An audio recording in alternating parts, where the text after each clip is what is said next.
बैंगन तो हर किसी को पसंद होते हैं तकरीबन।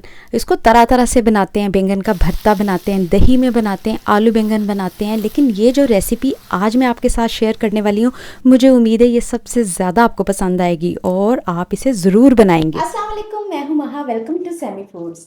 हंसते रहें, मुस्कुराते रहें और मज़े मज़े के खाने बनाते रहें। तो डियर व्यूवर्स, सैमी फूड्स में आज भी बन रही है बहुत सिंपल और यूनिक सी रेसिपी, जिसको बनाना तो बहुत आसान है, खाने में बहुत मज़ेदार। तो फिर देर किस बात की, जल्दी से इसे बनाना स्टार्ट करते हैं। मज़ेदार सा बैंगन का भरता बनाने के लिए मैंने बैंगन लिए हैं 4 से 5 अदद। वज़न में ये है 1 किलो और लेना है हमने इनको मीडियम साइज़ का, ना बहुत बड़े लेने हैं ना बहुत छोटे लेने हैं। अब हमें चाहिए एक ग्रिल। अगर आपके पास इस तरह की ग्रिल अवेलेबल है तो बहुत अच्छी बात है, अगर नहीं है तो कोई मसला नहीं, आप किसी भी तरह की स्पोर्ट चूल्हे पे रख के आप अपने बैंगन उस पर फ्राई कर सकते हैं।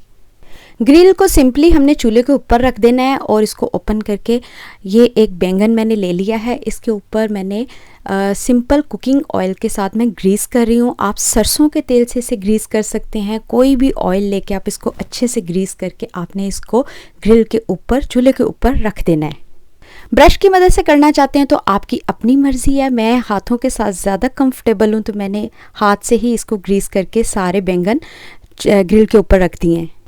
अब हमने चूल्हे को जला के फ्लेम को फुल हाई कर देना है और इनको अच्छे से बर्न करना है। चिमटे के साथ घुमा घुमा के हमने इसको हर तरफ से बर्न कर लेना है। इसकी स्किन को हाई फ्लेम पर इसको 5 से 6 मिनट लगेंगे। अब आप देख सकते हैं कि इसका छिलका कितना इजीली उतर रहा है, हाथ लगाने से छिलका इजीली उतर रहा है। सारे बैंगन की स्किन जो है बर्न हो चुकी है। अब बारी बारी जो रेडी होता जा रहा है बैंगन मैं चूल्हे से हटाती जा रही हूँ। बैंगन को चूल्हे के ऊपर रख के आपने भूल नहीं जाना, केयरफुल रहना है और एक एक बैंगन को साथ खड़े होके इसकी स्किन को बर्न करना है। थोड़ी देर के बाद जैसे ही बैंगन ठंडे हुए मैंने इनकी स्किन उतार के इनको अच्छे से मैश कर लिया है। बहुत सिंपल रेसिपी, आई होप यहाँ तक तो आपको क्लियरली समझ आ चुका होगा। अच्छा जी, अब हमने ली है एक कढ़ाई और उसमें डाला है 1/2 cup cooking oil. 3 large size के प्याज मैंने रफली चॉप किए थे, उसको इसमें ऐड कर दिया है और इनको अच्छे से फ्राई करना है। 4 से 5 मिनट मीडियम फ्लेम पर इसको फ्राई करने के बाद आप देख सकते हैं कि प्याज अच्छे सॉफ्ट हो चुके हैं। अब हमने इसमें ऐड कर देना है 1 टेबलस्पून अदरक और लहसुन का पेस्ट और इसको अच्छे से इनके साथ मिक्स कर लेना है।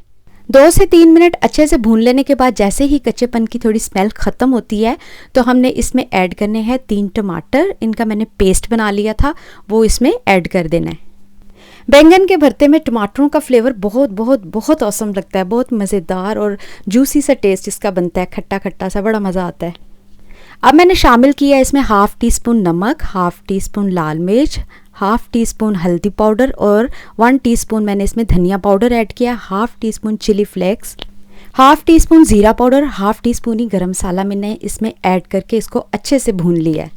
फ्लेम को मीडियम टू हाई रखना है और 4 से 5 मिनट के लिए इसको अच्छे से भून लेना है। अब बेहतरीन से फ्लेवर के लिए मैंने इसमें डाली है 4 से 5 सब्ज़ मिर्चें। मुझे बहुत पसंद है सब्ज़ी में इस तरह से साबुत मिर्चें डालना। आप चाहें तो मिर्चों को कट करके भी इसमें ऐड कर सकते हैं। अब जो बैंगन मैंने मैश कर रखे थे वो मैं इसमें ऐड कर दूंगी और फिर इन सारी चीज़ों को बहुत अच्छे से मिक्स कर लेना है। हर किसी की दिल पसंद और मज़ेदार सी ये सब्ज़ी बहुत जल्द रेडी हो जाती है। बस हमने इसको 4 से 5 मिनट अच्छे से भून लेना है, फिर इसको दम लगा देना है। लो फ्लेम पे इसको 10 मिनट के लिए हम दम देंगे। अब आप देख सकते हैं कि 10 मिनट गुजरने के बाद इसका ऑयल सेपरेट हो चुका है और ये बहुत अच्छे से कुक हो चुकी है। सिंपल सी सब्ज़ी को हम तरह तरह से बना सकते हैं, बहुत सी रेसिपीज़ हैं और ये वाली तो आप इसको ट्राई करें, बहुत ही ज़्यादा मज़ेदार है। आप इसे तनूर की रोटी के साथ खाएं, ख़मीरी रोटी के साथ खाएं, पराठे के साथ खाएं, कमाल की ये लगेगी, बहुत ज़बरदस्त ये बनती है। इसमें देसी घी ऐड करें, बटर ऐड करें और किसी भी फ्लेवर के साथ आप इसको खाना चाहें आप इसे खाएं और मेरे कहने पे आपने इस रेसिपी को ट्राई करना है और मुझे ज़रूर बताना है कि ये कैसी बनी है। आई होप आपको मेरी आज की रेसिपी पसंद आई होगी। पसंद आई है तो मेक श्योर लाइक करें, मेरे चैनल को सब्सक्राइब करें। अपना ख्याल रखिएगा। अल्लाह हाफिज़।